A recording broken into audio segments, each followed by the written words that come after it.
ಹೊನ್ನಾವರದಲ್ಲಿ ಶ್ರೀ ಕ್ಷೇತ್ರ ಧರ್ಮಸ್ಥಳ ಗ್ರಾಮಾಭಿವೃದ್ಧಿ ಯೋಜನೆಯಿಂದ ಹಮ್ಮಿಕೊಂಡಿದ್ದ ಸುಜ್ಞಾನ ನಿಧಿ ಶಿಷ್ಯವೇತನ ಮಂಜೂರಾತಿ ಪತ್ರಗಳ ವಿತರಣಾ ಕಾರ್ಯಕ್ರಮವನ್ನು ಹಿರಿಯ ಪತ್ರಕರ್ತರು ಹಾಗೂ ನುಡಿಸಿರಿ ವಾಹಿನಿಯ ಗೌರವ ಸಲಹೆಗಾರರಾದ ಜೀವ ಭಟ್ಟರು ಉದ್ಘಾಟಿಸಿದರು. ಕಾರ್ಯಕ್ರಮವನ್ನು ಹಿರಿಯ ಪತ್ರಕರ್ತರು ಹಾಗೂ ನುಡಿಸಿರಿ ವಾಹಿನಿ ಗೌರವ ಸಲಹೆಗಾರರಾದ ಜೀವ ಭಟ್ ದೀಪ ಬೆಳಗಿಸುವುದರ ಮೂಲಕ ಕಾರ್ಯಕ್ರಮ ಉದ್ಘಾಟಿಸಿದರು.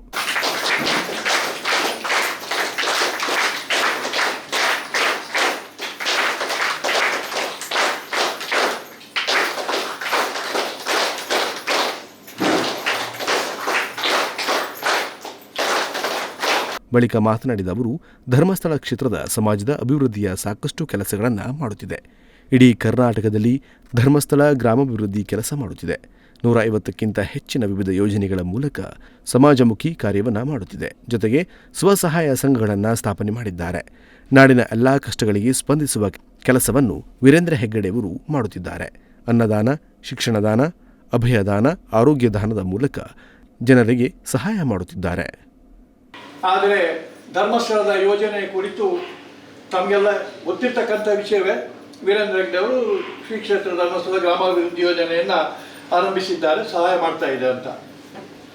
ಬಹುಶಃ ಒಂದು ದೇವಸ್ಥಾನ 800 ವರ್ಷಗಳ ಹಿಂದೆ ಗುರುತಿಸಿದಂಥ ದೇವಸ್ಥಾನ ಶ್ರೀ ಕ್ಷೇತ್ರ ಧರ್ಮಸ್ಥಳ ಆಗಿನ ಕಾಲದ ಹೆಗ್ಗಡೆಯವರು ಕೂಡ ಸಮಾಜಮುಖಿಯಾಗಿ ಚಿಂತನೆ ಮಾಡ್ತಾರೆ. ಸಮಾಜಕ್ಕೆ ಒಳ್ಳೆಯದಾಗಬೇಕು ಅಂತ ಹೋದವರಿಗೆ ಅಲ್ಲಿ ನೆರವು, ಅನ್ನದಾನ, ಆಶ್ರಯದಾನ, ಅಭಯದಾನಗಳನ್ನು ಕೊಡ್ತಾ ಆ ಕ್ಷೇತ್ರವನ್ನು ಬೆಳೆಸ್ಕೊಂಡು ಬಂದರು. ರತ್ನವರ್ಮ ಹೆಗ್ಗಡೆ ಅವರು ಬಂದಾಗ ಇಡೀ ಸಮಾಜಕ್ಕೆ, ಇಡೀ ರಾಜ್ಯದಲ್ಲಿ ಧರ್ಮಸ್ಥಳ ಕ್ಷೇತ್ರ ಪ್ರಸಿದ್ಧಿ ಆಯಿತು, ಅಭಯಕ್ಕೆ, ಅನ್ನದಾನಕ್ಕೆ. ಆಮೇಲೆ ವೀರೇಂದ್ರ ಹೆಗ್ಗಡೆ ಅವರು ಪಟ್ಟಕ್ಕೆ ಬಂದ ಮೇಲೆ 52 ವರ್ಷಗಳ ಹಿಂದೆ ಒಂದು ಹೊಸ ಆಲೋಚನೆ ಬಂತು. ಅವರ ಮಾತೋಶ್ರೀಯವರ ಪ್ರಕಾರ ಆವಾಗ ಬಾಹುಬಲಿ ಪ್ರತಿಷ್ಠೆ ಆಗಿತ್ತು ಧರ್ಮಸ್ಥಳದಲ್ಲಿ. ಜನ ಆಶ್ರಯವನ್ನು ಅರಸ್ಕೊಂಡು, ಅಭಯವನ್ನು ಅರಸ್ಕೊಂಡು, ತಮಗೆ ಒಳ್ಳೆಯ ಜೀವನವನ್ನು ಅರಸ್ಕೊಂಡು ಕಷ್ಟಪಟ್ಟು ಧರ್ಮಸ್ಥಳಕ್ಕೆ ಬರ್ತಾರೆ. ಕಷ್ಟ ನಿವಾರಣೆಗಾಗಿ ಪ್ರಾರ್ಥಿಸ್ಕೊಳ್ತಾರೆ.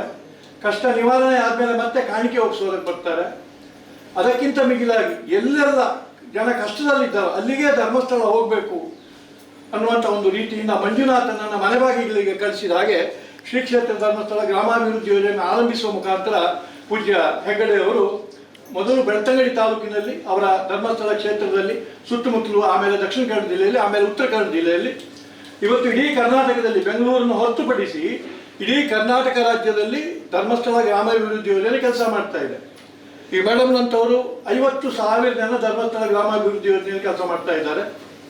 ಹೊನ್ನಾವರ ಯೋಜನಾಧಿಕಾರಿ ವಾಸಂತಿ ಆಮೀನ್ ಮಾತನಾಡಿ, ದುರ್ಬಲ ಜನರ ಸಬಲೀಕರಣ, ಮಹಿಳೆಯರ ಸಬಲೀಕರಣಕ್ಕಾಗಿ ಕೆಲಸ ಮಾಡುತ್ತಿದೆ. ಸಂಘ ರಚನೆ ಮಾಡುವ ಮೂಲಕ ಜನರಿಗಾಗಿ ಹಲವು ಯೋಜನೆಗಳನ್ನು ಜಾರಿಗೆ ತಂದಿದೆ. ವಿವಿಧ ರೀತಿಯ ಯೋಜನೆಗಳ ಮೂಲಕ ಸಮಾಜಮುಖಿ ಕಾರ್ಯಗಳ ಮೂಲಕ ಸಮಾಜವನ್ನು ಸದೃಢಗೊಳಿಸುವ ಕಾರ್ಯವನ್ನು ಧರ್ಮಸ್ಥಳ ಗ್ರಾಮಾಭಿವೃದ್ಧಿ ಕೆಲಸ ಮಾಡುತ್ತಿದೆ ಎಂದು ಹೇಳಿದರು. ಇದುವರೆಗೆ ಸುಮಾರು 119 ಕಾರ್ಯಕ್ರಮಗಳಲ್ಲಿ 1,60,000 ವಿತರಣೆಯನ್ನು ಮಾಡಿದ್ದೇವೆ.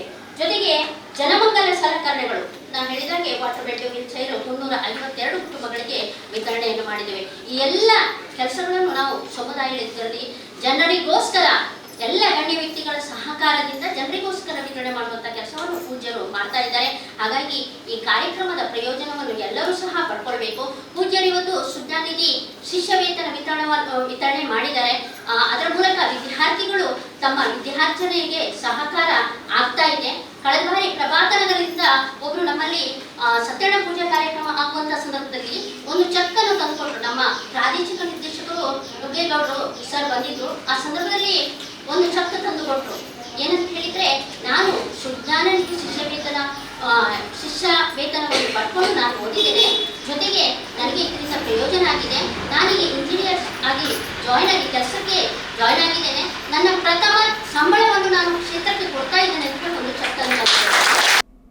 ಶಿಕ್ಷಣ ಇಲಾಖೆ ಪರಿವೀಕ್ಷಕರಾದ ಅರುಣ್ ಕುಮಾರ್ ಮಾತನಾಡಿ, ಧರ್ಮಸ್ಥಳ ಗ್ರಾಮಾಭಿವೃದ್ಧಿ ಯೋಜನೆಯಿಂದ ಶಿಕ್ಷಣ ಇಲಾಖೆಗೆ ಸಾಕಷ್ಟು ಕೆಲಸಗಳನ್ನು ಮಾಡಿದ್ದಾರೆ. ಶಿಕ್ಷಕರ ನೇಮಕಾತಿ, ಶಾಲೆಗೆ ಸೌಕರ್ಯಗಳು, ಅನ್ನದಾನ ಹೀಗೆ ಹಲವು ಯೋಜನೆಗಳನ್ನು ಶಿಕ್ಷಣ ಇಲಾಖೆಗೆ ನೀಡಿದ್ದಾರೆ. ಧರ್ಮಸ್ಥಳ ಯೋಜನೆಯಿಂದ ಹೀಗೆ ಇನ್ನಷ್ಟು ಸಮಾಜಮುಖಿ ಕೆಲಸಗಳಾಗಲಿ ಎಂದು ಹೇಳಿದರು.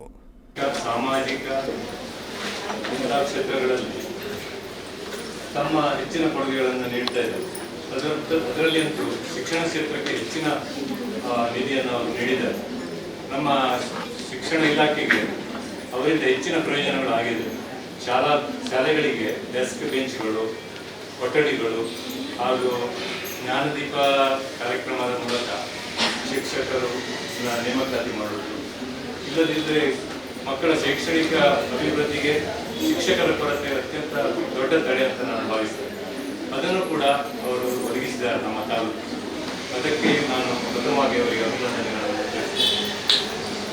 ಇನ್ನು ಮಧ್ಯವರ್ತಿನ ಶಿಬಿರಗಳು, ಶಾಲಾ ಕಾಲೇಜುಗಳ ಸ್ಥಾಪನೆ ಇವುಗಳನ್ನು ಕೂಡ ಮಾಡಿದ್ದಾರೆ. ದಾನಕ್ಕಿಂತ ಶ್ರೇಷ್ಠವಾದದ್ದು ಅನ್ನದಾನ. ಅದನ್ನು ಕ್ಷೇತ್ರದಲ್ಲಿ ಮಾಡ್ತಾ ಇದ್ರು ಕೂಡ ಇತರ ಸ್ಥಳಗಳಲ್ಲಿ ಅವರು ವಿದ್ಯಾದಾನಕ್ಕೆ ಹೆಸರುವಾಸಿಯಾಗಿದೆ.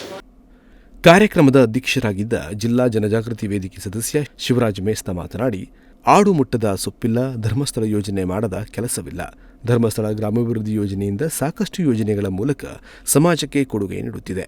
ಶಿಕ್ಷಣ, ಆರೋಗ್ಯ ಹೀಗೆ ವಿವಿಧ ಕ್ಷೇತ್ರಗಳಲ್ಲಿ ಯೋಜನೆಗಳನ್ನು ಜಾರಿಗೆ ತರುವ ಸಮಾಜಮುಖಿ ಕೆಲಸ ಮಾಡುತ್ತಿದ್ದಾರೆ ಎಂದು ಹೇಳಿದರು. ದಿವಂಗತ ಡಾಕ್ಟರ್ ಎಂ.ಪಿ. ಖರ್ಗೆ ಅವರು ಅವರನ್ನು ಕಾಲೇಜಿಗೆ ಕರೆದಾಗ ಎಂ.ಪಿ. ಖರ್ಗೆ ಅವರು ಹೇಳ್ತಾರೆ, ಈ ಕಾಲೇಜನ್ನು ನಡೆಸಲಿಕ್ಕೆ ಕಷ್ಟ ಆದಾಗ ವೀರೇಂದ್ರ ಹೆಗ್ಗಡೆ ಅವರು ಅವರ ಒಂದು ವಿನಂತಿ ಮೇರೆಗೆ ಆಗ ಎಷ್ಟೋ ಲಕ್ಷಗಟ್ಟಲೆ ಹಣವನ್ನು ನೀಡಿ ಆ ಕಾಲೇಜಿಗೆ ಏಳಿಗೆಗೆ ಸಹಕಾರವನ್ನು ನೀಡಿ. ಅಂದರೆ ನಾ ಯಾಕೆ ಹೇಳ್ತೇನೆ ಹೇಳಿದರೆ, ಧರ್ಮಸ್ಥಳ ಹೇಳುವುದು ಮುಖ್ಯವಾಗಿ ಅನ್ನದಾನ ಮತ್ತು ವಿದ್ಯಾದಾನಕ್ಕೆ ಮಹತ್ವವನ್ನು ನೀಡ್ತಾ ಬಂದಿದೆ. ಇವತ್ತು ಆಡು ಮೊಟ್ಟದ ತಪ್ಪಿಲ್ಲ, ಧರ್ಮಸ್ಥಳ ಗ್ರಾಮೀಣಾಭಿವೃದ್ಧಿ ಟ್ರಸ್ಟ್ ಮುಖದ ಯೋಜನೆಗಳು ಎಲ್ಲ ರೀತಿಯಲ್ಲೂ ಜನರಿಗೆ ಉಪಕಾರವನ್ನು ಮಾಡ್ತಾ ಬಂದಿದೆ. ಬಂಧುಗಳೇ, ಇವತ್ತು ವಿದ್ಯಾರ್ಥಿಗಳಿಗೆ ವಿಜ್ಞಾನ ನಿಧಿಯನ್ನು ವಿತರಣೆ ಮಾಡ್ತಾ ಇದ್ದಾರೆ.